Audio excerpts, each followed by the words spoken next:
Today, I will be reviewing It 1990, Part 1. Yup, I just said Part 1. Because, yes, believe it or not, this movie is 3 hours and 8 minutes long. Like, seriously, I cannot review this long of a movie. I'm sorry. Now, yes, believe it or not, I actually did watch the whole 3 hours and 8-minute movie. Yup, I actually did watch the whole thing. That was crazy back then when I watched that movie.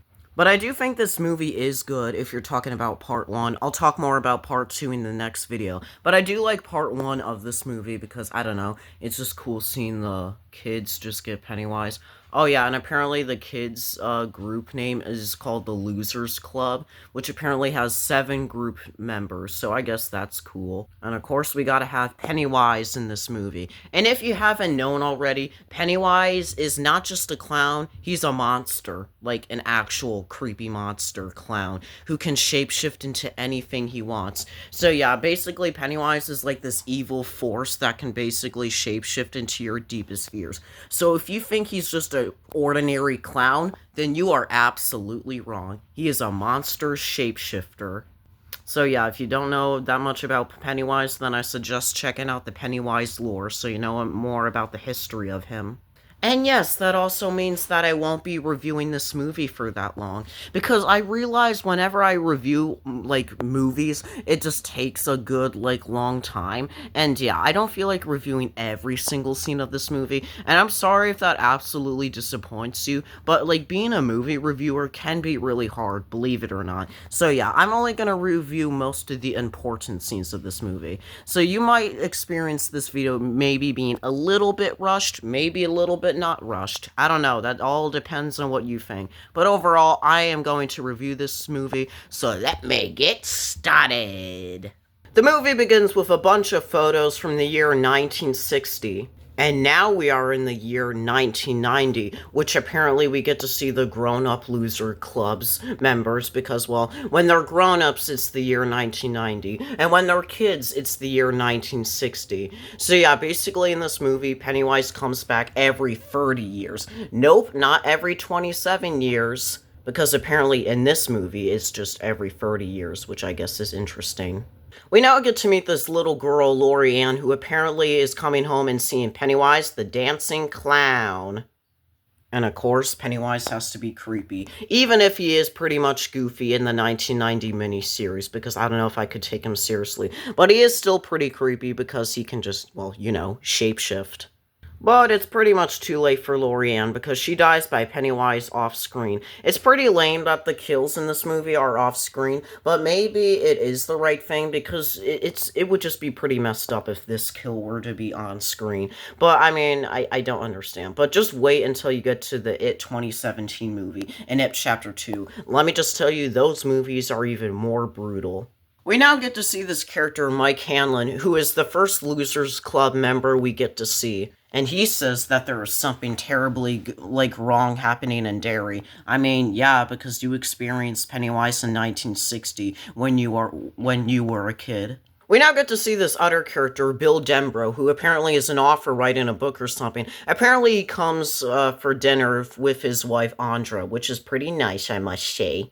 Apparently, Bill gets a call from Mike Hanlon saying that Pennywise is back in Derry, just like, well, getting a bunch of people. Because, yeah, apparently, everybody, including the Losers Club, has to go back to Derry because Pennywise is back. Oh, yes, and Derry is the town where Pennywise is apparently in to get his victims or something. And that already sounds crazy enough. Apparently, Bill has a flashback to his childhood years when he was a teenager in the year 1960, where we get to see younger Bill and his little brother, Georgie. Oh yeah, and apparently Georgie has a paper boat which goes down into the sewers, where he gets to see Pennywise the dancing clown.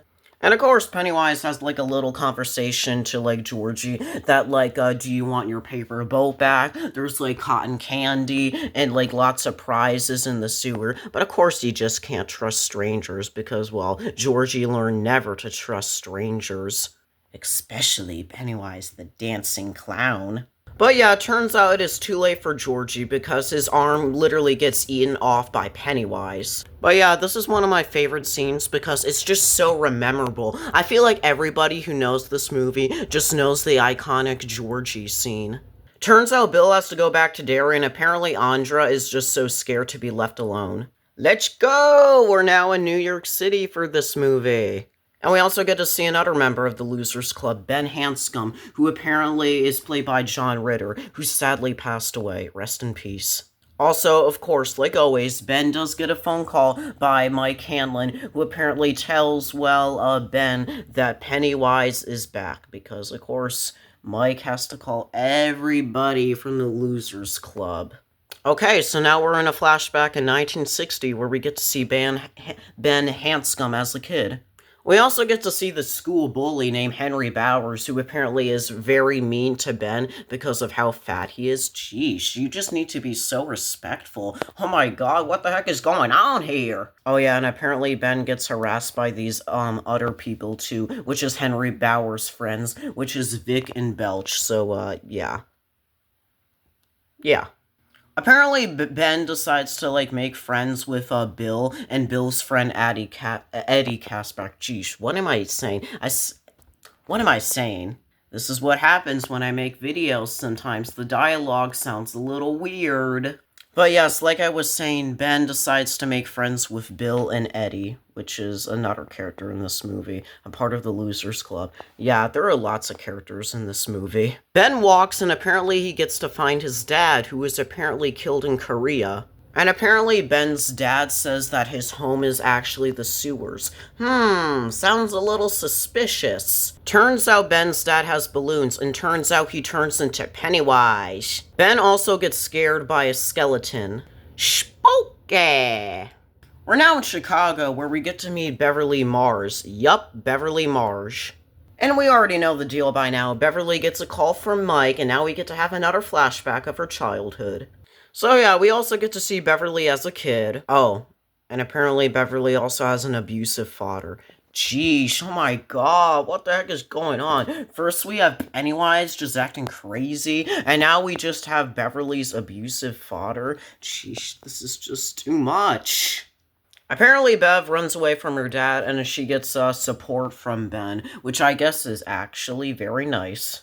Ben decides to introduce Beverly to, I don't know, just his other friends, including Eddie and Bill. And of course, we also get to see some other groups of the Losers Club, including Richie Tozier and Stanley Uris. So, yeah, that sounds pretty cool. Like I said, there's just lots of characters in this movie. Oh my god. Apparently a balloon pops in front of Beverly's face with a bunch of blood. And apparently Beverly's dad cannot see the blood.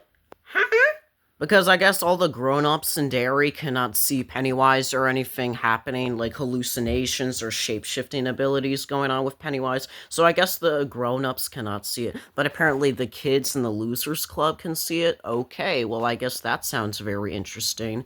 Would you agree with that, Pennywise? Yes, I would agree with that. Oh, wow. Well, that's funny. Okay, moving on. Also, enjoy the shot of the bloody sink, because this is the closest you can get for seeing, blood in part 1 of the miniseries. So, yeah. We now get to see adult Eddie Casbach, where we get another flashback of his childhood in the year 1960. Eddie and his friends are now at the movie theater watching a horror movie about a werewolf. Cool. And apparently popcorn accidentally drops onto Henry Bowers and his friends. Well, uh-oh, that's bad news for them. Oh, and of course the Losers Club decides to run out of the theater, because of course. Eddie decides to take a shower in the school, where apparently a bunch of the water is just moving around crazy. Also, Pennywise is coming too, so yeah, we get to see Pennywise just making fun of Eddie, of course, because that's how Pennywise is. Cool, we also get to see the chief of Pennywise. That is cool as heck. And now we are back with grown-up Eddie, who is just sad as heck. Man, I feel bad for him. But of course he had to make the right option, just going back to Derry. So, yeah. We now get to see Richie Tozier apparently in Los Angeles just doing a comedy show, because of course we gotta have Richie doing some comedy, because that sounds absolutely interesting. But of course, you know, like I say countless of times, he gets a phone call and now we get a flashback from 1960.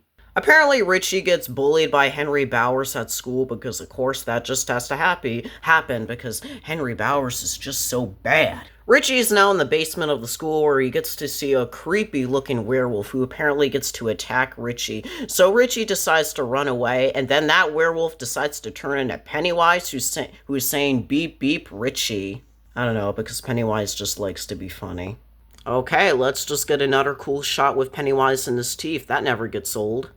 We're now back with Mike Hanlon, who has that orange juice. Yeah, I would love some orange juice right now. But of course, Mike just gets a flashback back to 1960. Oh, great. Now Mike, of course, has to be bullied by Henry Bowers. Oh my god, just give these kids a break. Apparently, the Loser Club members decide to, I don't know, defeat Henry Bowers and his crew by just doing a random rock fight, sure. And now we finally have the 7 members of the Losers Club. Finally! Oh, and they apparently decide to take a picture as well. I mean, sure, I guess that's good for memories or something like that. Who knows? Turns out the kids decide to look into, I don't know, Mike's photo album for some reason. And apparently the kids find drawings of Pennywise from 200 years ago, which is very crazy. Oh, and apparently 200 years ago, Pennywise was lighting this house on fire. Sheesh, that is just crazy. That proves how long Pennywise has been a crazy monster. Apparently Pennywise is just moving around in Mike's book, just saying that it's useless to fight it. And apparently we get to see Pennywise's hand for the book. Oh yeah, and apparently Stanley gets to freak out at the fact he got to saw Pennywise. Well, I mean, I guess it is what it is. Apparently, Mike wakes up from his flashback and then sees a balloon popping, which is just absolutely crazy. We're now in Atlanta, Georgia, where we get to see Stanley in the movie. And of course, like I've been saying countless of times, he gets a phone call. And now we're back in 1960. Cool. Turns out all 7 members of the Losers Club decide to go down to the sewers just to try to stop Pennywise. But of course, Henry Bowers and Vic and Belch, of course, gotta ruin everything, because of course they just want to get the Losers Club as much as Pennywise does. Apparently, Henry Bowers and his friends decide to split up in the sewers, which I guess is a good idea, or maybe not a good idea. But all I could say is that there is a mysterious light happening in the sewers, and that light apparently kills Vic off screen, of course. Also, Stanley is now captured by Henry and Belch, which is absolutely bad. But as you guessed it, that mysterious light apparently kills Belch off screen, which is crazy. I mean, we do get to see a little bit of his kill, which I guess is a tiny bit graphic, but yeah, we don't even see that much blood, so yeah. Apparently that light makes Henry so scared that his hair turns white, so yeah, that's crazy. Stanley makes it back to his friends, but of course that light is gonna shine again. Spooky! And now there is fog around the Losers Club, which is honestly one of my favorite scenes of this movie. Apparently Bill notices a zombie Georgie, which looks creepy. And Beverly apparently notices her dad down there. But we all know that's not her dad or Georgie. Of course we know it's just Pennywise playing tricks on them. Oh, cool, and we also get to see the werewolf hands around Richie. That's cool. Apparently, Pennywise decides to kidnap Stanley by, I don't know, just like pinning him to the wall and saying that he is the eater of worlds. Also, Eddie decides to use, I don't know, battery acid on, like, Pennywise. Because I don't think I, mentioned, but Eddie, has trouble breathing in this movie. And apparently he just uses asthma or something. Like that asthma inhaler thing. So, yeah. So yeah, Pennywise's face is now all burnt up, and apparently Beverly decides to use the silver rock just to open up Pennywise's head, which those bunch of lights come out, which is pretty interesting. But apparently Pennywise is now escaping in a pretty, I don't know what to describe it. Well, in a pretty lame way, because this kind of looks like a, I don't know, like a doll or an action figure or something. But apparently Pennywise escapes by showing his, like, big claws or something. Sheesh, that looks absolutely scary and creepy. The Losers Club members say if Pennywise ever comes back to Derry in, like, the next 30 years, then they will just come back and stop him once and for all. But of course Stanley hesitates because he is so nervous. But of course, it's now 30 years later, which of course the Losers Clubs are now adults, and now we're in the year 1990, where apparently we get to see Stanley's wife. But yeah, it's pretty much revealed that Stanley did die in the bathtub, which is absolutely crazy. He died in a way which, yeah, I do not even want to talk about because it's so dark. But yeah, we do now get to see the It symbol, which looks pretty cool. And of course, Stanley's wife is now screaming. And that is how part 1 of It 1990 ends. So yeah, that's basically the end of me reviewing part 1 of It 1990. Yeah, I cannot review all 2 parts at the same time. I'm sorry, but that is just too long. Because if I were to review all 2 parts at the same time, that would just be like 3 hours, and my head would probably explode after filming this video. If I were to film both parts at the same time. So that's why I decided to film the first part, and then I'll film the second part, okay? Don't worry, you'll get the first part, like, right now, and of course the second part. So, yeah, I will go back to this mini-series reviewing the second part of this movie. Don't you worry. But yeah, that's basically the end of this first part of the mini-series. I do like this first part, because Pennywise is crazy shape-shifting and transforming into many creepy things, so, yeah, that's basically Pennywise for you, so that's why I basically like this movie. And I think most of the characters are cool in this movie, but I wish Pennywise was just a little more scarier and not just more like smiley and just like having the comedy. I mean, I don't mind Pennywise smiling, but like I wish he was just more creepier. But he's still kind of creepy, but more like comedy, I would say. But thankfully his shapeshifts are kind of creepy, so yeah. So yeah, that's basically the end of me reviewing part 1. I cannot wait to review part 2. So, yeah.